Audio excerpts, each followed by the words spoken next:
Vamos a disfrutar entonces de este hermoso pasaje, aleluya, donde Dios nos habla y nos ha marcado muchas veces, benditos al Señor. Millones de personas lo tienen como amuleto este salmo y miles de creyentes lo tienen como el salmo preferido. Benditos al Señor. Salmo 23. ¿Cuántos amigos hay aquí en esta noche? Personas que nunca han aceptado a Jesús como su Salvador. Amén. Personas que quieran reconciliarse con el Señor. Levánteme su mano. ¿Todos son hermanos míos en la fe? ¿Todos? ¿Habrá un invitado o una invitada? Amén. Listo. Salmo 23. Jehová es mi pastor. Jehová es mi pastor. Nada me faltará. En lugares de delicados pastos me hará descansar. Junto a aguas de reposo me pastoreará. Confortará mi alma. Me guiará por sendas de justicia, por amor de su nombre.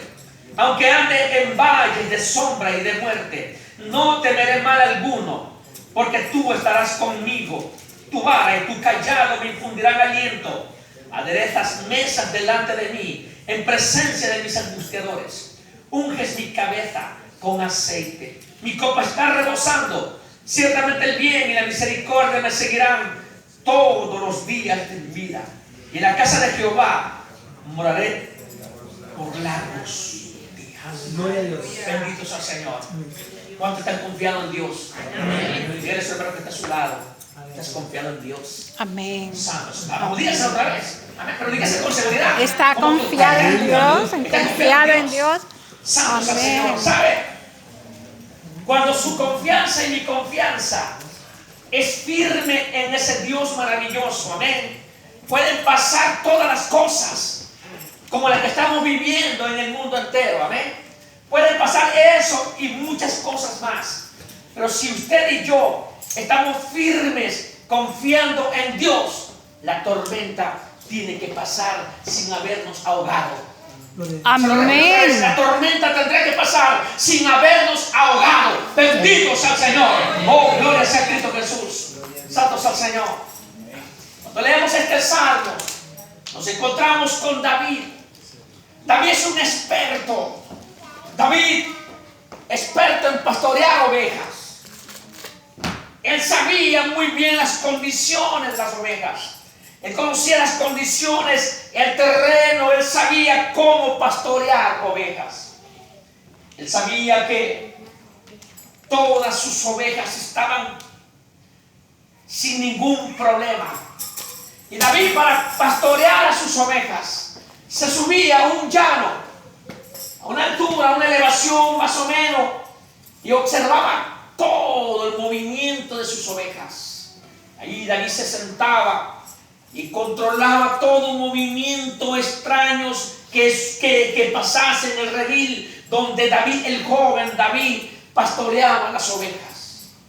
Sus ojos estaban atentos a cualquier movimiento de sus ovejas. Es más, David conocía el mugido de sus ovejas. David conocía los pasos de cada oveja. Por eso era el dulce pastor de Israel. David, como dije, era un importante y casi perfecto pastor de ovejas. Allí David sabía que a las ovejas tenían que pastarle, darle pasto verde y darle agua fresca. David conocía cuando las ovejas estaban inquietas, algo pasaba. Porque las ovejas eran conocidas por David. David conocía cuando las ovejas mugían porque estaban amenazadas. Usted sabe que las ovejas, ¿cuánto conocen las ovejas después de todo? Amén. Amén. Las ovejas en sí son débiles, no tienen fuerzas, ellas no se defienden. Y cuando hay un peligro, ellas se hacen así, más o menos.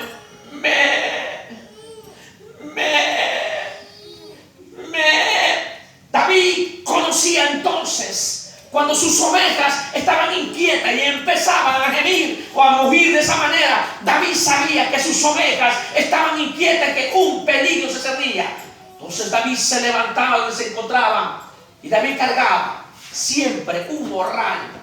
Siempre David cargaba una onda y siempre David cargaba unas herramientas importantes para él. Usted entiende, porque más adelante David se va a enfrentar con un hombre descomunal y con sus armas, bendito sea Dios, destruye aquel descomunal enemigo que avergonzaba a Israel todo y a todos los ejércitos valerosos. Los hacía correr. Solamente David sabía de esas armas. Y cuando tú, bendito sea el Señor, y yo conocemos a Dios, sabemos cuáles son las armas que Dios te ha dado para utilizarla en contra de nuestros enemigos. Y a su nombre, gloria. ¿Cuánto puede decir amén? ¿Cuánto puede decir aleluya en esta noche?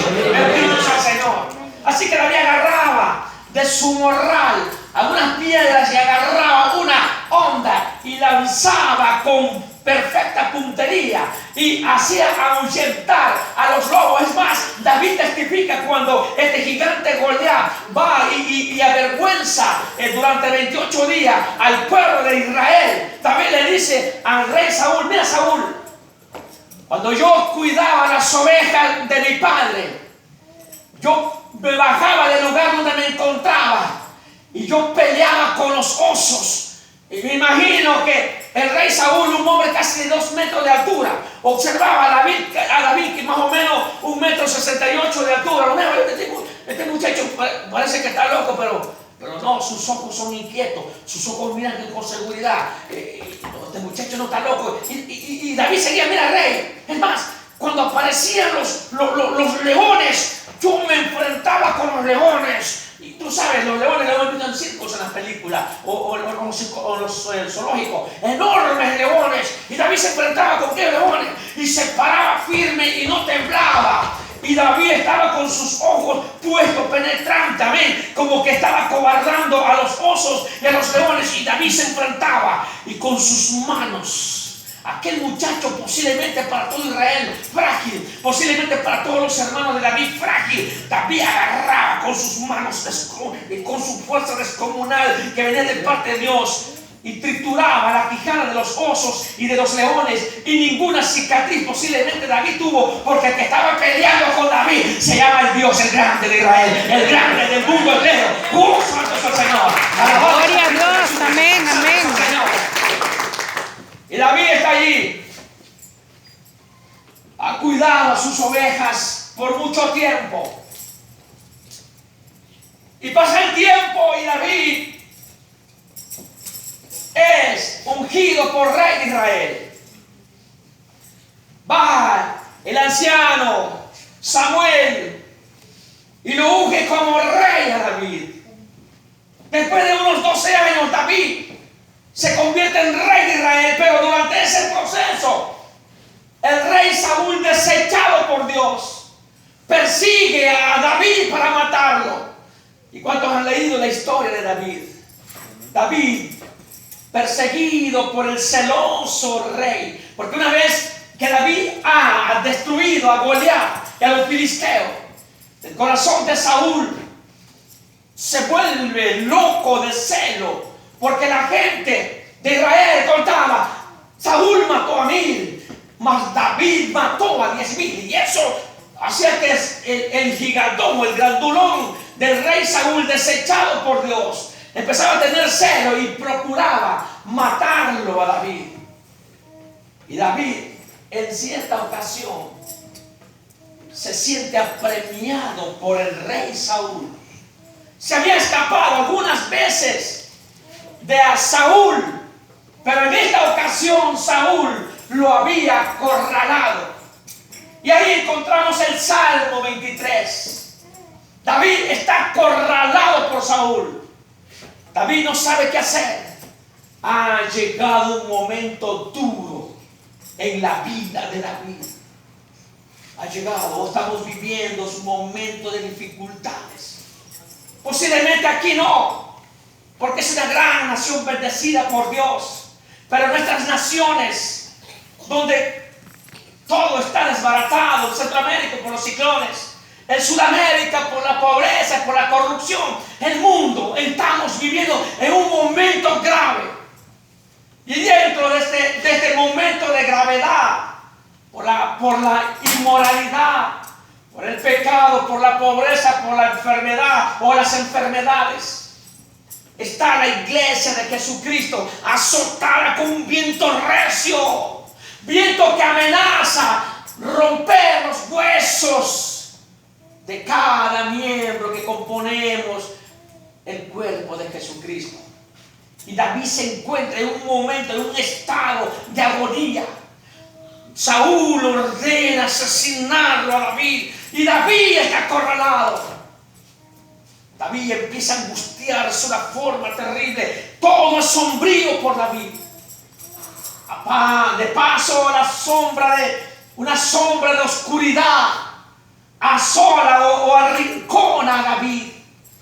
David se olvida momentáneamente del Dios de Israel, del Dios que le había ordenado a Samuel ungirlo como rey, porque el miedo que sentía David, ¿y qué de nosotros no hemos sentido miedo alguna vez? O muchas veces usted y yo hemos sentido miedo. Y el miedo nos ha hecho ver cosas inexistentes, ¿verdad? Amén. Aleluya, yo he tenido mucho miedo. Muchas etapas de mi vida hemos tenido miedo. Y David tenía miedo en aquel momento cuando Saúl quiere asesinarlo. David tiembla y el viento sopla fuerte. Contrario a David, todo está contrario a David. David se olvida que Dios le ha prometido ser rey. Y David se olvida que de sus lomos van a salir hijos que van a ser reyes. Cuando ya está a punto de ser asesinado por Saúl, entonces viene a la mente que él era pastor. De que él cuidaba sus ovejas. Y quiero que usted entienda que no estamos solos en esta vida. Que a pesar de toda la tormenta que estamos viendo, que vivimos antes de esta pandemia, Dios tiene controlado todos nuestros pasos. Y si algunos de nuestros hermanos en la fe se fueron de esta tierra, es porque Dios quería tenerlos cerca. Bendito sea el Señor. Y si usted y yo estamos aquí con vida, es porque Dios ha visto que tú eres valiente, que yo soy valiente. Es que Dios ha visto que a pesar de tu debilidad, tú sí puedes. Bendito sea el Señor. Que tú duele la rodilla, que tú oras, que tú ayudas, que tú clamas a Él, que tú vives en santidad y que la luz en medio de las tinieblas. ¿Cuántos dicen amén? Amén. Y David entonces recuerda que él era pastor de ovejas. Por eso David escribe este salmo en medio de la agonía, en medio de la turbulencia, en medio del peligro de muerte. Y él dice: Jehová es mi pastor, porque David despierta y reconoce como él era pastor de ovejas. Entonces dice: oh, si yo he cuidado mis ovejas y no he permitido que mis ovejas se mueran, entonces David dice: Jehová es mi pastor y nada me faltará. Aleluya. Oh, santo sea el Señor, nada te va a faltar. Y aunque ande en valle de sombra y de muerte, dice David, oh, el Señor seguirá siendo mi pastor. Aleluya. Y David declara algo muy importante. Escucha esta palabra. Bendito sea el Señor. David declara esta palabra en el verso 4 hasta el verso 5. Aunque ande en valle de sombra de muerte, no te veré mal alguno, porque tú estarás conmigo. Escucha esto: tu vara y tu callado me infundirán aliento. Aderezas mesa delante de mí en presencia de mis angustiadores. Este verso tiene que ver algo que usted tiene que vivirlo. Se lo contaba a su pastor cuando venimos para acá. Bendito sea el Señor. Pero David no solamente usa un morral y usa piedra para vencer a los devoradores de sus ovejas, sino que David usa también una vara. Y usted se preguntará: ¿la vara para los malcriados? No. David tenía la vara para castigar a los lobos que querían quitarle la paz a sus ovejas. Y quiero que tú sepas que Dios tiene una vara para ahuyentar a nuestros enemigos para que no te roben la paz. Bendito sea el Señor. La llaga de Cristo es importante para sanar. Por su llaga tú y yo hemos sido sanados. Bendito sea el Señor. Y habita bajo sus alas. Bendito sea el Señor. Moraremos bajo, bendito sea el Señor, su sombra. Aleluya. Bendito sea Cristo Jesús. Y no solamente eso, que David tenía un callado, forma de bastón para agarrar a las ovejitas que querían estar confundidas o atemorizadas y querían salir corriendo. Creo que Dios ha tenido control de usted, porque esta pandemia ha angustiado al mundo entero, a gobernantes, a políticos, a famosos y a no famosos, pero la iglesia se ha quedado quieta. Aleluya. Porque Dios tiene control de todo. ¿Cuánto dice gloria a Dios? Amén, gloria a Dios, aleluya, gloria a Dios. Adereza mesas delante de mí en presencia de mis angustiadores. Mientras que el enemigo, esta pandemia nos ha quitado la paz, Dios en medio de esta turbulencia, aleluya, ha puesto una mesa. Escucha esta palabra. Ha puesto una mesa para que en medio de las dificultades, en medio de esta pobreza que está viviendo América Latina y el mundo, posiblemente violencia racial por todos lados del mundo entero, Dios ha puesto una mesa servida donde están las bendiciones que Él ha puesto para que tú y yo estas cosas y podemos servirnos de la paz, podemos servirnos de su protección, podemos servirnos del gozo que Él da a través de su presencia en nuestra vida. Cuando dice gloria a Dios, gloria a Dios, aleluya. Y David declara y dice, ya voy concluyendo, aunque ande en valle de sombra y de muerte, no temeré mal alguno. Escuchaba a mi esposa. gloria a Dios. Hemos pasado por momentos de dificultades, y creo que su pastor ha pasado por momentos de dificultades. Pero hemos pasado por momentos terribles. Creo que lo que vivimos en marzo no ha sido comparado con otras ocasiones que hemos vivido. El 99% hace muchos años de mi hígado no servía para nada. Gracias. Y tenía cirrosis al hígado. Y los doctores que tenían decían, Señor, ya no veo a Manuel, yo soy pastor evangélico.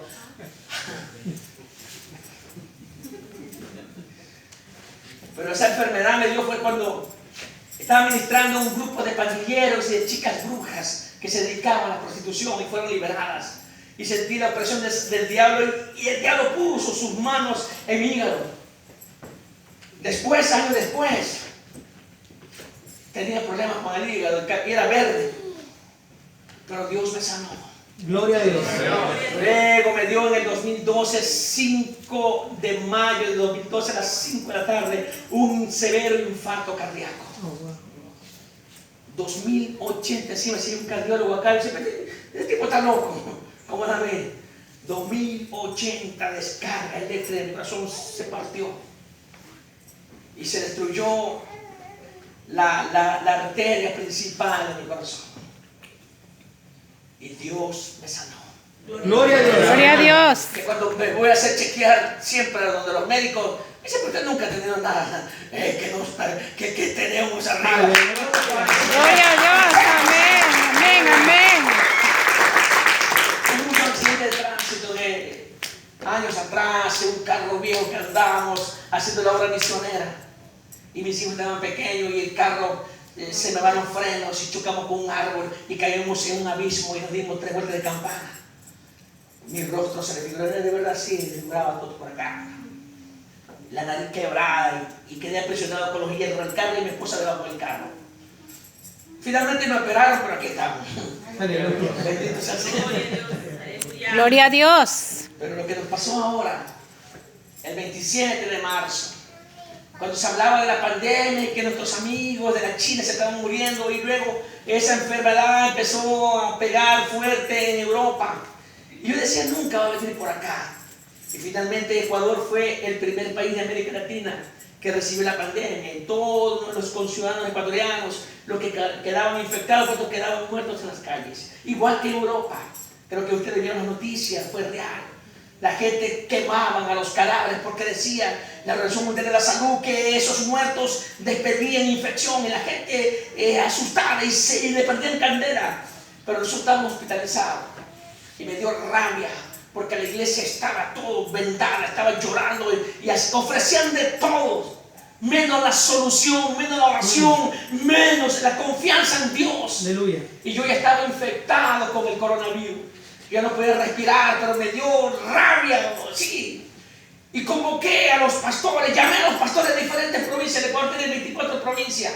País de 17 millones de habitantes, un 38% de creyentes. Y empecé a llamar a los pastores de diferentes naciones, de diferentes provincias. ¿Saben? Vamos, hagamos un ayuno. ¿Saben? No puede ser posible que el diablo venga. No puede ser posible que Satanás venga. Y hicimos un clamor vía internet. Creo que fue el primer clamor que organizamos en plena pandemia. Más de 7,000 personas se agregaron y estuvimos haciendo ayuno y oración aquel día glorioso. Y terminé, que ya no podía más. Llegamos finalmente al hospital sin aire. Habíamos hecho algo que habíamos exagerado en lo físico. Yo no sabía que teníamos coronavirus. Pero escuché, 5 días largos de agonía, 3 días al borde de la muerte. 3 días. Al tercer día, cuando llegué al hospital, desperté. Porque Satanás me atormentaba durante los primeros 3 días. Me atormentaba y me arrastraba con 2 demonios al infierno. Y yo me agarraba de la cama, yo estaba peleando allí. Y yo empezaba a gritar. Y los doctores me remecían acá, me decían, Don Limber, por favor, usted está delirando. Y mi esposa oraba, porque mi esposa estaba al lado mío cuidándome. Se convirtió en mi perfecta enfermera, cuidándome, poniéndome esos aparatos que ponen a los enfermos que no pueden hacer nada y hacer mis necesidades biológicas allí. Al tercer día que me recupero, ya empiezo a respirar.